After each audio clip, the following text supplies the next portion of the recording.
আসসালামু আলাইকুম প্রিয় বন্ধুরা, সবাই কেমন আছেন? আশা করি ভালো আছেন। তো বন্ধুরা, আজকে একটা নতুন ভিডিও নিয়ে আবারও চলে আসলাম। তো দেখতে পাচ্ছেন আমার ছাদটা খুবই এলোমেলো হয়ে আছে। কারণ হচ্ছে এখানে যে মাচাটা ছিল আর চাল কুমড়ো গাছটা ছিল, এটা আমি আজকে কেটে ফেলেছি। কারণ হচ্ছে এখানে আমি আবার নতুন করে চারা রোপণ করেছি। এটা আমি আবার করব, লাগাবো। আর এখানে দেখতে পাচ্ছেন চাল কুমড়ো আছে। আর এখানে হচ্ছে যে চাল কুমড়োর মাচাটা ছিল, একটু গাছের যে ডালাগুলো ছিল ওগুলো আমি এখানে ছড়িয়ে ছিটিয়ে আছে। কারণ হচ্ছে আমি হাউজের মাঝামাঝি অবস্থানে আছে, আমি এগুলি একটু কষ্ট হচ্ছে আমি এগুলিকে করার জন্য, মানে নামাইতে পারছি না নিচের দিকে। তো আস্তে আস্তে এগুলি করে ফেলবো। আর হচ্ছে দেখতে পাচ্ছেন এই যে আমি আর এইটার উপরে আমি এখন আর আপাতত ইনশাল্লাহ যে নতুন মাচা দিচ্ছি ওই গাছগুলি এখানে দিব না। কারণ হচ্ছে হাউজে পাতা পড়ে পানিটা নোংরা হয়ে যায়। আর হচ্ছে পানিটা, তো এখন শীতকাল আসতেছে, তো দেখা গিয়েছে এখন যদি গাছটা এভাবে আমি এই ইয়েতে দিয়ে দেই, তাহলে এটার যে ছায়াটা পড়ে থাকবে, রোদ পড়বে না, তাহলে মানে অনেক ঠান্ডায় মাছেরও ক্ষতি হতে পারে বা এই আর কি। তো যার কারণে হচ্ছে আমি এটা করে চিন্তা ভাবনা করছি মাচাটা ওখানে গাছগুলি যেতে দিব না। তো হচ্ছে এই যে এটার সমান এই পাশেরটা আমি করে ফেলবো। এটা তো আলহামদুলিল্লাহ যতটুকু আছে খুবই ভালো আছে। আর হচ্ছে এই পাশে আমি যে মাচাটা করব এটা ওইটার সমানই করব।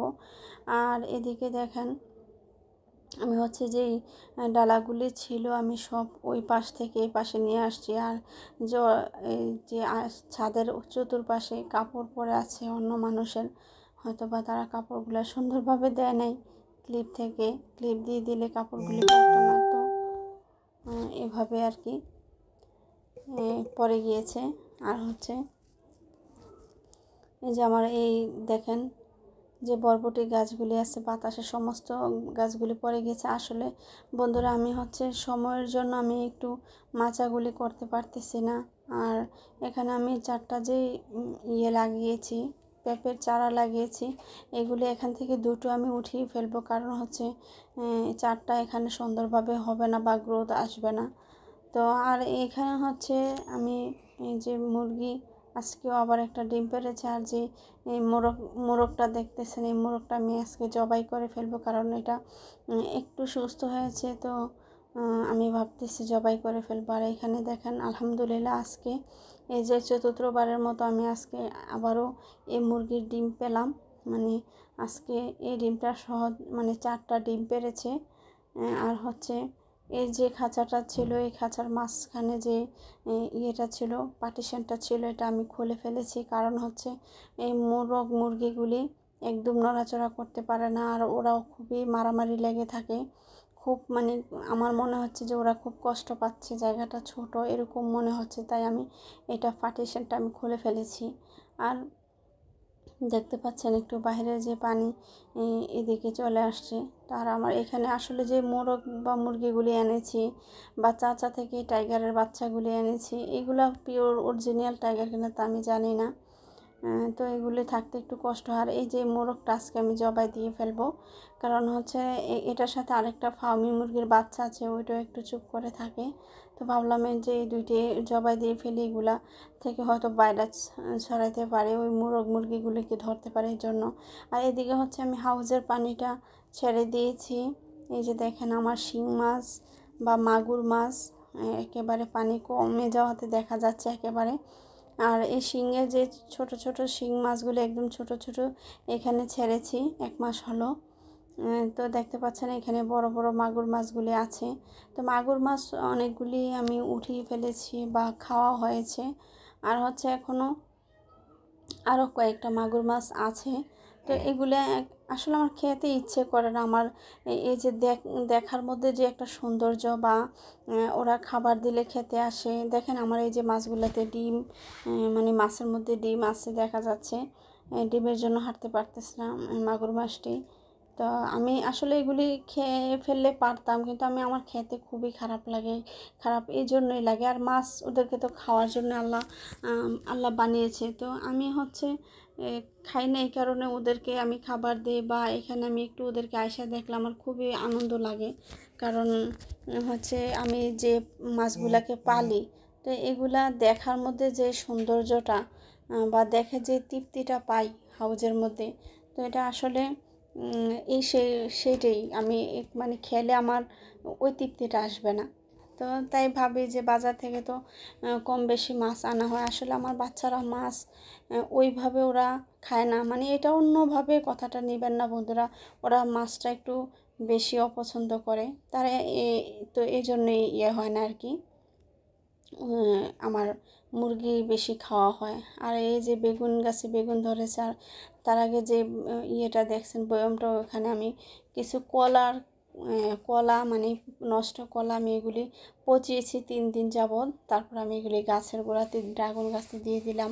আর এদিকে দেখাচ্ছি, দেখেন মাছগুলো খুবই সুন্দর লাগতেছে যে খেলতেছে। আমি পানিটা ইয়ে করছি, দেখেন এখানে যে একদম ছোট ছোট যেই শিং মাছগুলি আছে এগুলি বের হয়ে গেছে। তো আমি এটা দিয়ে, এটার সাহায্যে আমি হাতে ধরলে তো আমাকে এটা ইয়ে দিবে, ঘাই দিবে, তো যার কারণে আমি এটা দিয়ে আমি উঠিয়ে মাছগুলি এখানে হাউজের ভিতরে দিয়ে দিছি।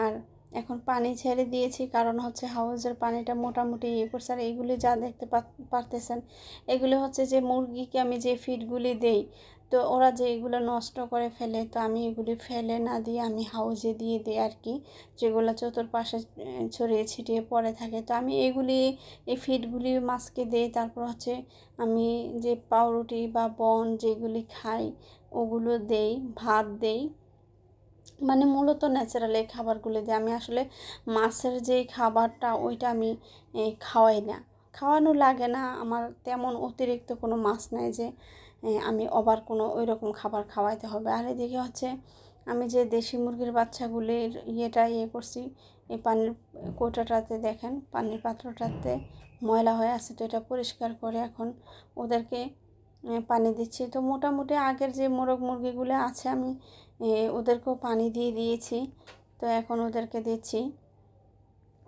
তো টুকটাক করে আসলে সময়টা এইভাবেই আমার কেটে যায়। আর সবচেয়ে বড় কথা হলো আমি এখন যেহেতু আমি কোয়েল পাখির ডিম পাচ্ছি, এই যে দেখেন এখানে আরেকটা কোয়েল পাখি ডিম পেড়েছে, প্রতিদিন আমি 3টা করে ডিম পাই। তো দেখেন মানে এখন একটা দিয়েছে, আবার একটু পরে দিবে একটা বা দুটো, এই অবস্থা। তো তার আগে তো দেখলেন আমি মুরগির ডিমটা সংগ্রহ করলাম, তারপরে এখন এসে দেখি যে কোয়েল পাখির ডিমটা আছে। তো যাই হোক, এভাবে আসলে খুবই আনন্দ লাগে। আর এদিকে যে সবজিটা আমার ঢেঁড়স, এই ঢেঁড়সগুলি প্রতিদিনই আমার 1টা 2টা করে 4টা 3টা এরকম করে পেরে ফেলি, কারণ এই ঢেঁড়স বড় হলে আর ভালো লাগে না, এটা যত ছোট খাওয়া যায় ততই ভালো, মানে মজা পাওয়া যায়। তো এদিকে দেখেন আমার এই পাশে তো এমনিতেই মাচাটা ভেঙে গেছে বাতাসে ঝড়ে, তো এটা পরবর্তীতে আমার যেহেতু বাঁশ নাই, বাঁশ লাগবে, বাঁশ আনার পরে মাচা দিতে হবে আর কি। তো দেখেন এখানে ছড়িয়ে ছিটিয়ে আছে। তো এই যে এই ঢেঁড়স গাছেও আরেকটা ঢেঁড়স আসছে।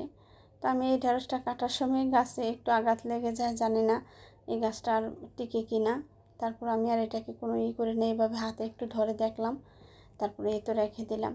তো বন্ধুরা আসলে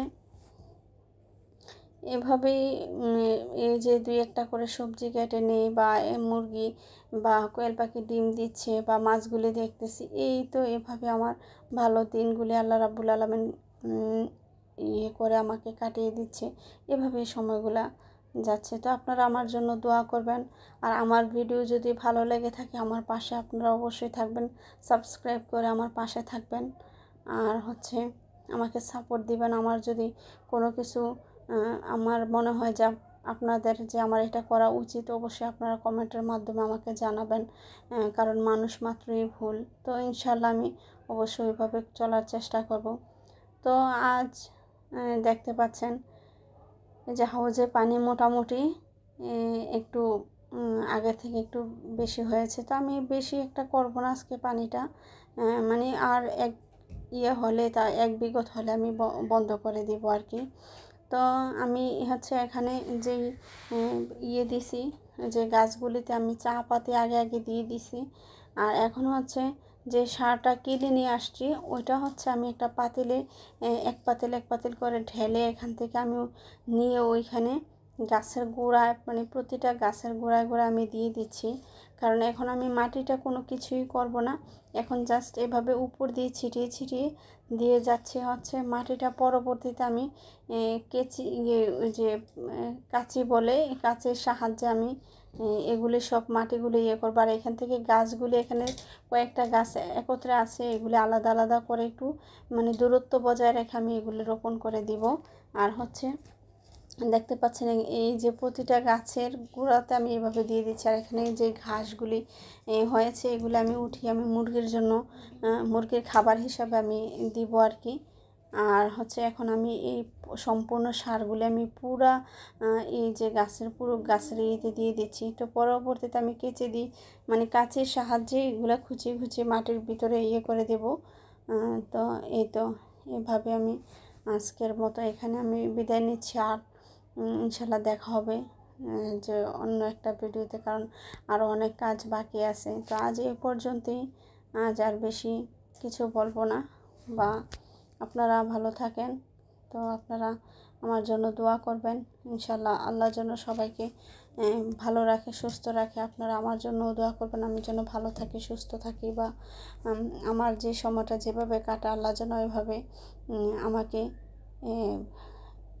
আমার উপরে রহমত করে, যেন আমি এভাবে সময়গুলো কাটাতে পারি। তো এই তো ইনশাল্লাহ বন্ধুরা দেখা হবে নেক্সট ভিডিওতে, কথা হবে। আর আমার ভিডিও ভালো লেগে থাকলে আপনারা অবশ্যই আমাকে কমেন্টের মাধ্যমে জানাবেন।